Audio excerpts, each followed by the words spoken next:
Hello everyone, back tuning into today's video. Hope you had a very happy Christmas. Hope you indulged as much as you wanted over the Christmas holiday period. And now, of course, we're into that strange period between Christmas and New Year, where it's neither Christmas or New Year, really. So I'm going to have a look at the weather as we go on into the start of January today, because we are seeing signs that we're going to dry up into the third part of January. And, of course, that's very good news, because we have had some very, very serious problems with flooding, of course, across many parts of the British Isles in the last few weeks. It's been so wet through November and December, going to be one of the wettest November-December combinations for a very, very long time, I think. So there are signs that we're going to begin to dry up a little bit as we move through into early January, and I'm going to show you the reason why. I mean, at the end of the video, we're going to have a look at the latter part of January, because there's also some very interesting developments beginning to take place that will perhaps have a bearing on the weather at the end, or for the latter stages of January and into February.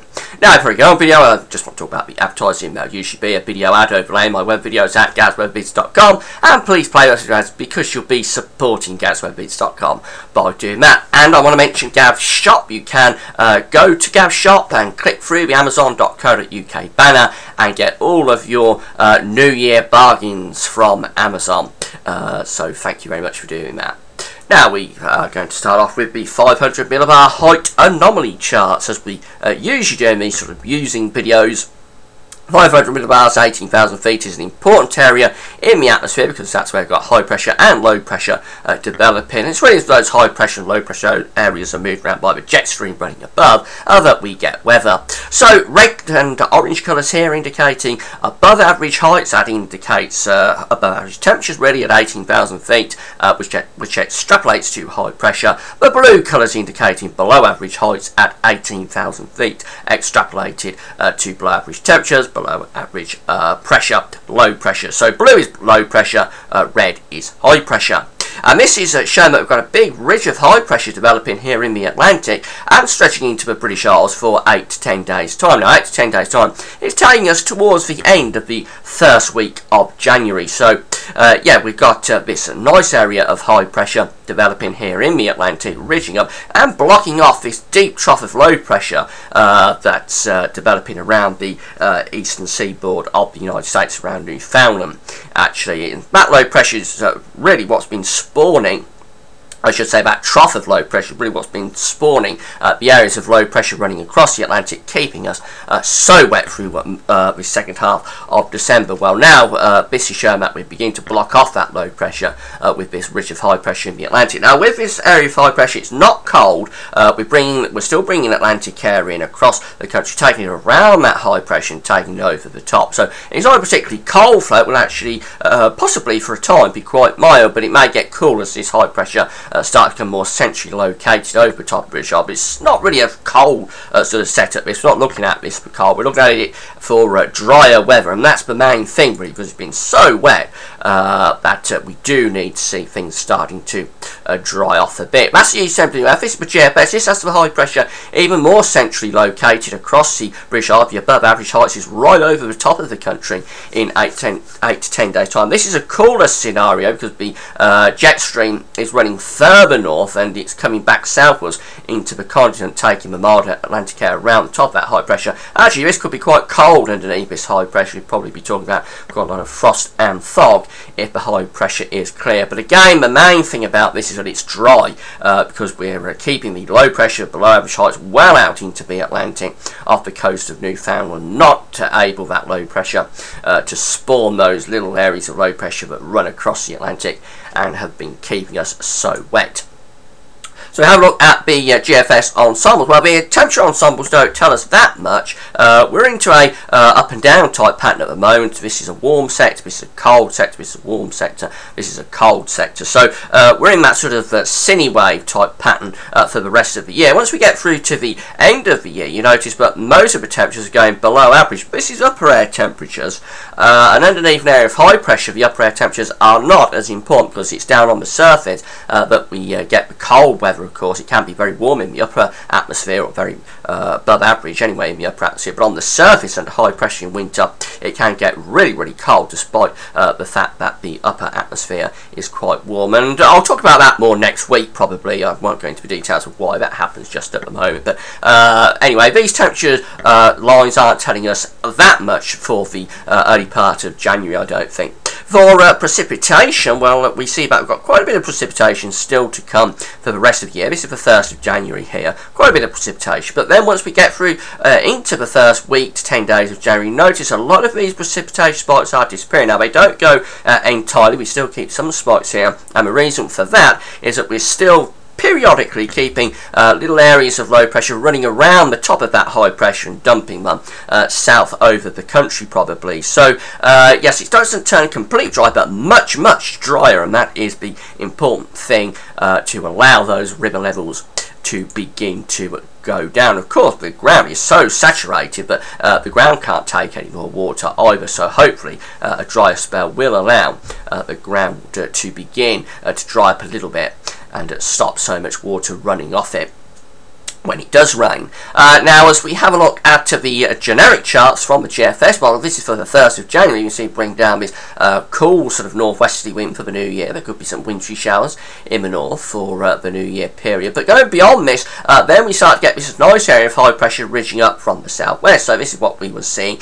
on the height anomaly charts, just in a generic pressure chart here. And yeah, we've got the high pressure coming up from the south, 1035 millibars, a very nice area of high pressure. The weather systems are being kept away to the north and to the northwest. As I said, we've got quite warm upper air temperatures with this, but it wouldn't take much if it's clear. It wouldn't take much to get quite cold underneath this area of high pressure with some frost and fog. Now, as we go beyond this to the 10-day period, this is Sunday the 6th of January, that high pressure is still being maintained to the south of the country. Has slipped a little bit further south. We're bringing in weather systems perhaps to Scotland, keeping it unsettled there. But for England and Wales, we've still got the pressure at 1,000 to 1,030 to 1,035 millibars, so it would be dry for England and Wales. Of course, that's where the worst of the flooding has been. So it's certainly so next week we are going to see a good deal of dry weather.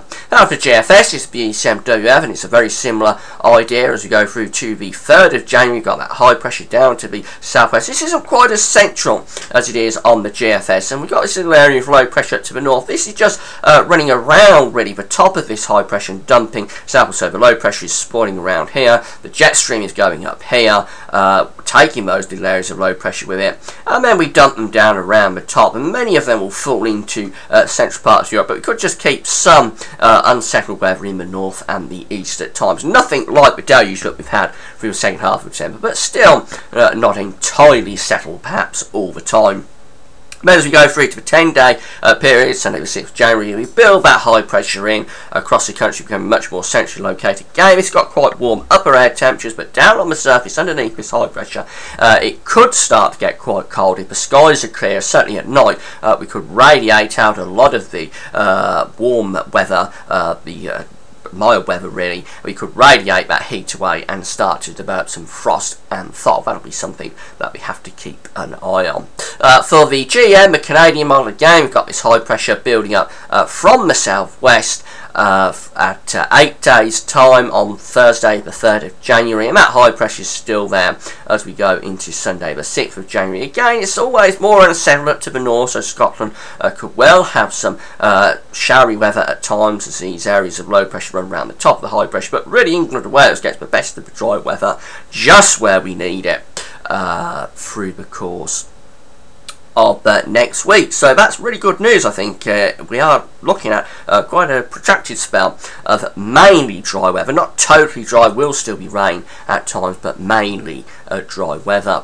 Now, I just want to talk about the latter part of January, because we have got some quite interesting developments going on in the stratosphere just at the moment. We're looking at having a sudden stratospheric warming actually as we go through the first half of January, and this is where you get a sudden spike in the temperature in the stratosphere, and that can very often lead to blocking somewhere over the Arctic. So this is the temperature at 10 HPA in the stratosphere. It's a long way up, but we do see this temperature spike going on in the stratosphere for the start of January. This just here is January the 1st. So this is a forecast. This is the observed, this blue line here, where we've been quite cold in the stratosphere for quite some time. But we have that little spike around the middle of December I should say. But anyway, we are looking at a spike here in the temperature in the stratosphere as we go through towards the first week or 10 days of